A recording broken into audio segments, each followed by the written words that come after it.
संत ने उत्तर दिया, क्योंकि सृष्टि में हर आत्मा का अपना धर्म है। मैं अपना धर्म निभा रहा हूँ, शिक्षा देना, और वह अपना धर्म निभाएगा, सीखना या भटकना। मैं उसकी नियति बदलने नहीं आया, मैं अपनी निष्ठा निभाने आया हूँ। वेताल ने पूछा, बताओ विक्रम, क्या मनुष्य को अपनी नियति बदलने की कोशिश करनी चाहिए या अपना धर्म निभाने पर ध्यान देना चाहिए? विक्रम ने कहा, धर्म और नियति एक दूसरे के विरोधी नहीं। मनुष्य का काम धर्म निभाना, नियति स्वयं अपना मार्ग। वेताल फिर उड़ गया। इस बार विक्रम ने उसे पकड़ने में देर लगा, लेकिन उनकी दृढ़ता ने रात को थका दिया। अंततः वेताल शांत होकर बोला, राजन, मैं तुम्हारा साहस देख रहा हूँ, पर मैं तुम्हें अंतिम चेतावनी देता हूँ। जिस सन्यासी के पास तुम मुझे ले जा रहे हो, वह साधक नहीं, एक तांत्रिक है। वह मुझे बलि की तरह इस्तेमाल करेगा, जिससे उसे ऐसा अक्षम्य बल मिलेगा जो तीनों लोगों की संतुलन को बिगाड़ देगा। मैं तुम्हें रोकने नहीं आया, मैं परीक्षण लेने आया हूँ। अब तुम निर्णय करो, कर्तव्य वह है जो तुमने वचन में कहा, या कर्तव्य वह है जो धर्म कहता। विक्रम ठहर गए। उनके भीतर दो आवाजें टकराईं, वचन का पालन और धर्म का पालन। वचन किसी मनुष्य से था, पर धर्म समस्त सृष्टि से। उन्होंने तलवार उठाई और वेताल को कंधे से उतारकर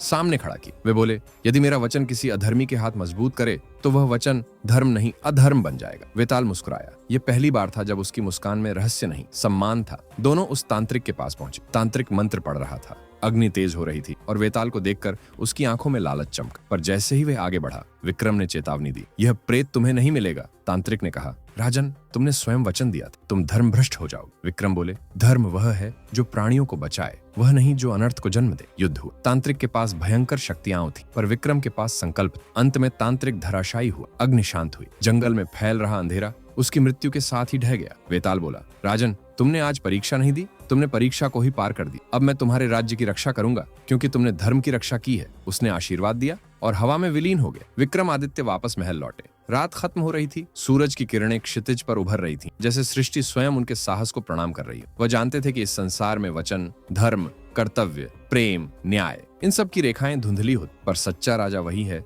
जो उस धुंध में भी सत्य देख सके। इस तरह विक्रम और वेताल की यह कथा केवल रोमांच की नहीं, बल्कि जीवन के परम सत्य की कहानी बन गई कि हर मनुष्य की राह कठिन हो, पर जो सत्य और साहस के साथ चले, उसका मार्ग स्वयं देवत्व लिख देता है।